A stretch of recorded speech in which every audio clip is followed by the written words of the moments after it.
Hi everyone, my name's Ryan Pfeiffer and you're watching Shape and Explore. Today we're going to be making a DIY folding plant rack using recycled metal and pine 1x2s. This design's really versatile and it's perfect for displaying any small house plants.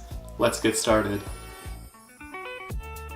This project started with a lucky dumpster find. I found these two metal grids downtown and brought them back to my studio to experiment with. Some of the metal was badly corroded, so I used bolt cutters to trim out a smaller section to work with. I then used a wire wheel attachment on my drill to clean off the excess rust. After that, I used pine 1x2s to create a frame around the metal. I measured and pre-drilled holes that would correspond with the spacing of the grid. Then I used a metal primer to seal out any future corrosion.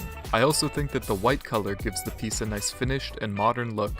Once the paint had dried, I installed the pine frame. I used epoxy to attach the metal to the wood and clamped everything up. Then went back with brad nails to reinforce the corners once the epoxy had cured. Here you can see a detail of the joinery. I used holes on both sides of the frame and dado slots on the top and bottom of the frame to hold everything together. Once I removed the clamps, I used my disc sander to round over the feet of the stand. This subtle curve helps to break the large geometric lines within the piece. I then used my Japanese pull saw to flush trim the top of the frame.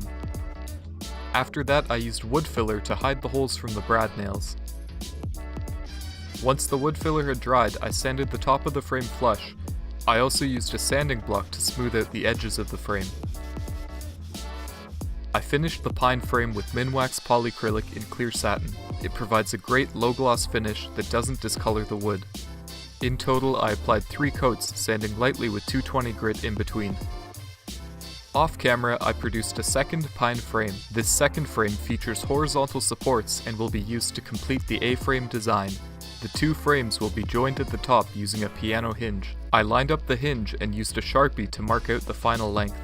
I brought the hinge outside and used my angle grinder with a metal cutoff wheel to trim it down to length. Then I smoothed out the rough edge using 80 grit sandpaper.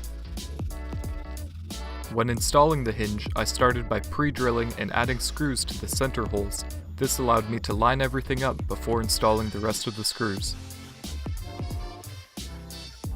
I needed to install some sort of horizontal support to prevent the frame from overextending and collapsing, so I measured the gap between the legs and kept adjusting the frame until I found a spacing that I liked.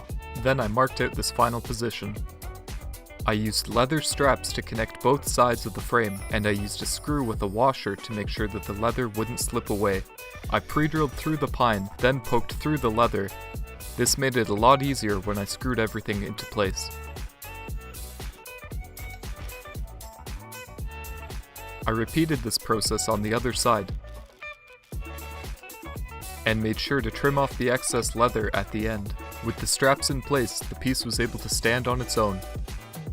To house the plants on this piece, I'll be using these small metal pots from IKEA. I marked out a position on the back side of each pot, then drilled a hole through it.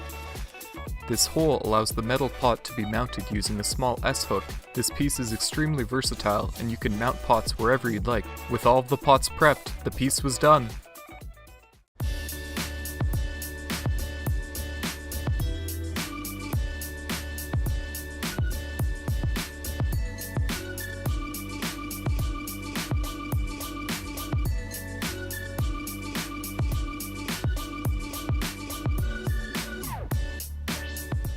I hope that you enjoyed this project. It was really fun to experiment with the joinery between wood and metal. To me, this piece is all about the minimal details. If you guys like this video, give it a thumbs up below, and feel free to leave any questions or comments there as well. I'd love to know what you thought of this piece. Also, if you want to stay updated on everything that I'm building, follow me on Instagram, that's @ShapeAndExplore. If this is your first time to my channel, I'd like to say welcome, and also consider subscribing.